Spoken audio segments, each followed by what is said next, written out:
Alright, hello guys and welcome to another episode of Migs Musts. And for today, actually, I was contemplating on ano kaya ang isa sa mga musts na pwede nating ma-share. I've been contemplating on what it's like during the past year and what I've felt, what I've learned, especially when it comes to life lessons during the past year. And for this one, last week, must pay it forward. But for this one, ang must ko is must embrace the pressure. Must embrace the pressure. Pressure? Diba? When you talk about pressure, ano ba talagang ibig sabihin nun? Especially in life's context. Number one, tatanungin mo rin, ba't ko i-embrace yung pressure? Ayoko nga ng pressure. Pero we've handled a lot of pressure when it comes to our lives. Na whether it's pressure from school, pressure from love life, pressure from work, diba? Pressure from family, all different kinds. Alright? Pero, ang akin is we must embrace it. We must not kick it away. We must not let it shy away. Now, I admit, I'm a person that gets overwhelmed when I'm pressured. But there's just a certain level to it. Overwhelmed in a sense na siguro kapag number one, marami akong so many things on my plate. Kapag marami akong ginagawa, kapag marami akong responsibilities, nagiging masungit ako, nawawala ako sa mood. And to my wife, Mishi, if you're watching this, you know you can attest to it. And thank you to my wife. Thank you to my mom, actually. For my family, they know me well kapag, kapag mainit, kapag, pawis na pawis ka, hindi mo magawa na, wala ka sa tamang isip, kilala nila ako eh. Pero ang na-realize ko, that's not real pressure, alright? Now as I say this, that's just being overwhelmed, alright? The real pressure is when it really matters. When there are deeper things in life that you have to be able to take care of.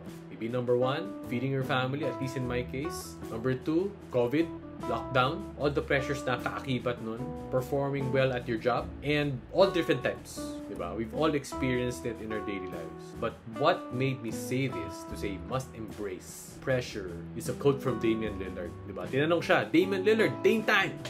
If you watch NBA, Dame time. Tinanong siya isang playoff series. Dame, are you feeling any pressure right now? Siguro, given that kind of situation, na papasok sila, I don't know, top team yata yung mga kalaban nila nun. Sabi niya, pressure? How do you define that? Parang sabi niya, nahiya pa siya dun sa pressure. Kung bakit? Kasi ang definition na ng pressure is, this is just me from my recollection. Pwede natin hugutin yung tweet niya or yung article na yun. Pressure is getting to, inisip mo yung pamilya mo gabi-gabi. Pressure is by a single mother who needs to feed her children. Pressure is getting to live day by day, at least in the American context, na kung meron ka bang titirhan the next day, kung meron ka bang magagawa para sa pamilya mo the next day, or for a sustainable term, diba? So for him, he couldn't equate what he was feeling inside the court to the real pressures in life. And para sa akin, wow, nakapagbigay yun sa akin ng perspective na kung ano pala yung tingin nating pressure, sometimes it's just a privilege, but we don't know the real pressures in life. But once we get to define our own definition of pressures, we must embrace it because we're not comparing to others, but it sometimes just puts you into perspective on what it's like for others. Now, we've been really prayerful and we've been consciously praying, Mishi and I, to be able to thank the Lord for the little things in life. For electricity, for air conditioning, for food that we get to eat 3 times a day. Yung mga maliliit na bagay na yun, we're grateful and we're privileged enough to be able to have those kinds of blessings. What is it like for others? Not to down others, not to compare myself to others, but at the same time, that may be an example of paying it forward. Makapagbigay tayo. And, relating to this, di ba? Sometimes we have it better. Hindi lang natin nare-realize. Most of the time, we're blessed. We just think that we're pressured. Most of the time, we just think that life is not going for us. But yun nga, going back to what I said a while ago, I may be overwhelmed with a bunch of things. But when it comes to the things that matter, si Margo, trabaho, etc., we embrace it. Maybe that's being part of being an athlete also. Diba? We embrace it because you're down. Maybe sports perspective, you're down 10. Ako, I've experienced as a player na we're down 12 at halftime and then we come to win the game. We're down by this much, kailangan namin maghabol, and then mapapanalo namin yung game. Same thing in life. Most of the time, you're down. I've had worse days. I've had many bad days compared to good days, especially during this lockdown. And it makes you a better person. It makes you rise from the ashes. Makes you rise from your down state by embracing what's in front of you.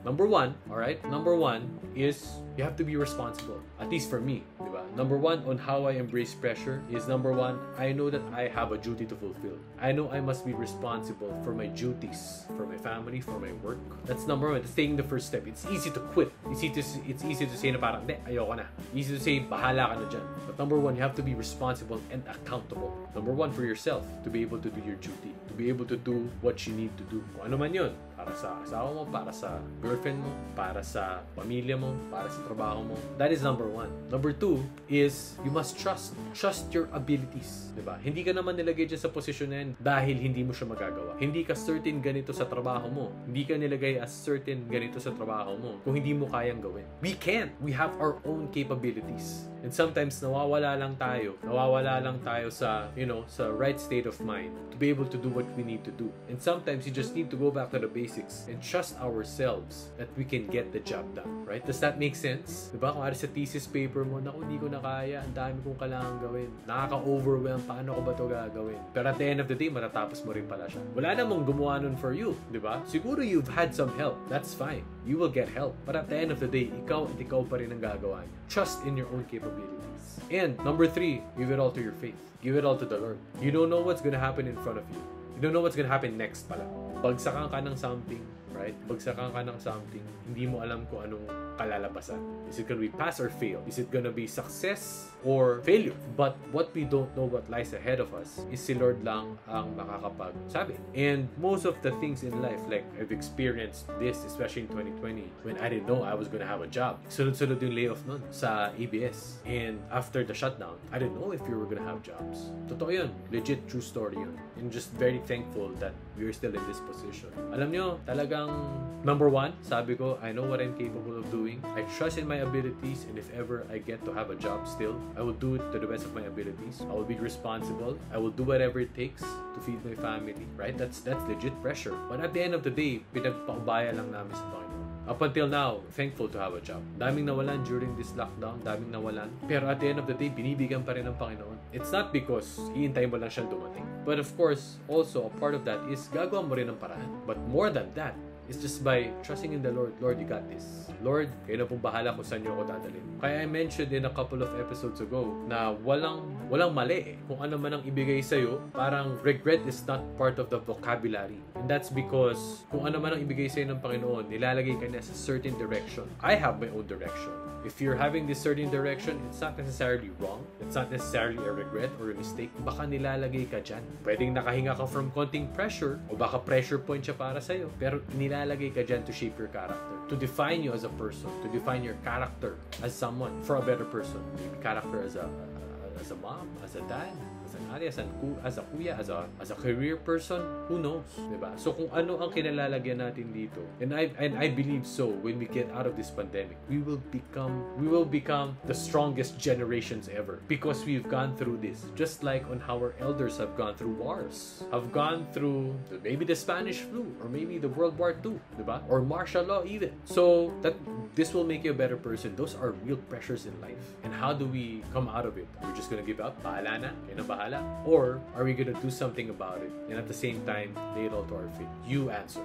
You decide, right? And it's all up to you on how to take this step, diba? In embracing pressure and coming out of it as a better person. I know that's what I'm continually working on. I'm not necessarily saying I handle pressures well, diba? My wife would be the best to attest to that. I'm not saying necessarily that I'm a better person. I continue to be. I strive to be. But maybe those are the three things that I continuously work on every day to be able to handle pressures better and hopefully become a better person out of it. Still continually becoming better person out of it. So there you have it. This is my episode. It's must handle pressure. And guys, if meron pa kayong mga naisip na musts na gusto natin pag-usapan, type na lang yan sa comment section and pag-usapan natin yan. And hopefully I can contribute to the conversation. So please do subscribe sa ating YouTube channel, youtube.com/migsmusts. Thank you so much guys for watching Migs Musts. See you guys in the next episode. Stay safe and God bless.